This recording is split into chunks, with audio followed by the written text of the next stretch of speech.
Hello అండి. ఈరోజు గోంగూర రొయ్యలు చేస్తున్నా. గోంగూర అంటే ఎవరికి ఇష్టం లేకుండా ఏమి ఉండదు కదా. నాకు కూడా చాలా ఫేవరెట్ అండి. పుల్లగా భలే ఉంటుంది కదా. అది కూడా రొయ్యల్లో వేసుకొని తింటే ఉంటుందండి సూపర్ సూపర్. అయితే దీనివల్ల మంచి బెనిఫిట్స్ ఉన్నాయండి. ఐకి, ఐరన్, మన లేడీస్కి ఇంకా ఎక్కువ యూజ్ ఉంటుంది గోంగూరలో. సో ఎలా చేసుకోవాలో మనం చూసేద్దామా. వాటికి కావాల్సిన ఐటమ్స్ చూద్దాం.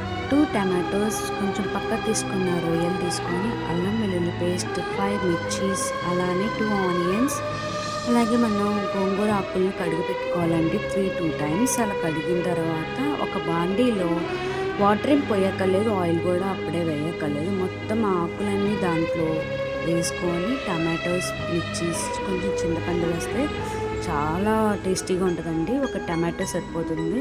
అలా స్లైసెస్గా కట్ చేసుకోవాలి ఆనియన్స్. అలా వేసుకున్నాక 2 స్పూన్స్ ఆయిల్ పోసుకోవాలి. అలా మళ్ళీ మూత పెట్టేస్తే మనకి వాటర్ వస్తాయండి. వాటికి అంతగా చూసారా, ఆ వాటర్ వస్తాయి కదా, కొంచెం అవి కొంచెం మగ్గుతూ ఉంటాయి కదా. టమాటాలు, ఆనియన్స్, మిర్చీస్ అన్నీ మగ్గాలి గోంగూరతో సహా. అవి కొంచెం దగ్గరకు వచ్చాయి. అది కొంచెం దగ్గర పడ్డాక 2 స్పూన్స్ కారం వేసుకొని అటు ఇటు కలుపుకోవాలండి. కారం వేసాక కూడా కొంచెం అవన్నీ మగ్గాలి కదా, కారం కూడా పట్టాలి కదా దానికి. సో ఒక మూత పెట్టేసాను నేను.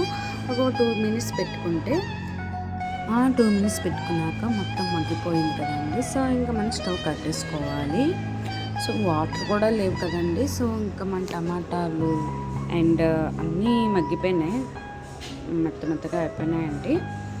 సో మనం దీన్ని పక్క తీసుకొని 2 స్పూన్స్ సరిపడా వేసుకొని ఉప్పు, మీరు పప్పు ఎలా రుబ్బుకుంటారో అలా బాగా మెత్తగా రుబ్బుకోవాలండి, అప్పుడైతే కలుస్తాం. మనం పక్కన పెట్టుకున్న ఒక ఆనియన్ కట్ చేసుకొని, 2 మిర్చీస్ కట్ చేసుకొని అలానే కలుపుకుంటూ ఉండాలండి.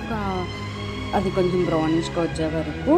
సో నెక్స్ట్ మనం అల్లం వెల్లుల్లి పేస్ట్ తీసుకున్నాం కదా, అది కూడా వేసుకొని అది కూడా కొంచెం కలుపుతూ ఉండాలి. ఎందుకంటే అల్లం వెల్లుల్లి పేస్ట్ కూడా స్మెల్ రాకూడదు కదా. సో కొంచెం ఫ్రై చేసుకోవాలి దాన్ని కూడా.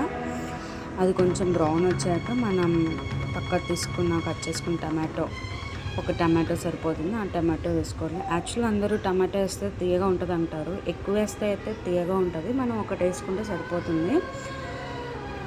నెక్స్ట్ అలా రొయ్యలు కూడా వేసుకొని, మనం తీసుకున్నాం కదా, ఆ రొయ్యలు కూడా వేసుకొని అవి కూడా మగ్గనిచ్చాలండి. అవి మగ్గినాక కొంచెం కారం, అది కూడా తగినంత తీసుకోండి. నేనైతే 1 స్పూనే వేసాను కారం. అట్లా 2 స్పూన్స్ మళ్ళీ ఉప్పు వేసుకోవాలి. ఉప్పు వేసుకున్నాక అటు ఇటు కలుపుకున్నాక మూత పెట్టుకుంటే కొంచెం మగ్గుతూ ఉంటుంది కదా. మగ్గినాక మళ్ళీ ఓపెన్ చేసి చూస్తాం కదా, మనం చాలా వరకు అయిపోయిందండి కర్రీ అనేది. లైట్గా వాటర్ అయితే వేసుకోండి. ఆ వాటర్ కూడా ఎందుకు వేస్తామంటే కొంచెం కింద అంటుతుంది కదా, అవి అంటకుండా ఉంటాకి లైట్గా వేయండి అంతే, ఎక్కువ అయితే వేయద్దు. ఎక్కువ వేసినా కూడా స్వీట్గానే ఉంటుంది.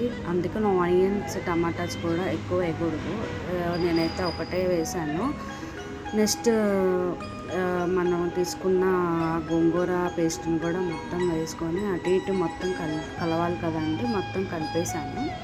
మీరు కూడా అలా కలుపుకొని కొంచెం ఇంకా మనం అలా మూత పెట్టేసుకోవాలండి. మూత పెట్టుకున్నాక కొంచెం అది మగ్గాలి కదా. సో ఒక 5 or 10 మినిట్స్ అలా పెట్టి స్టవ్ మీద ఉంచాలండి.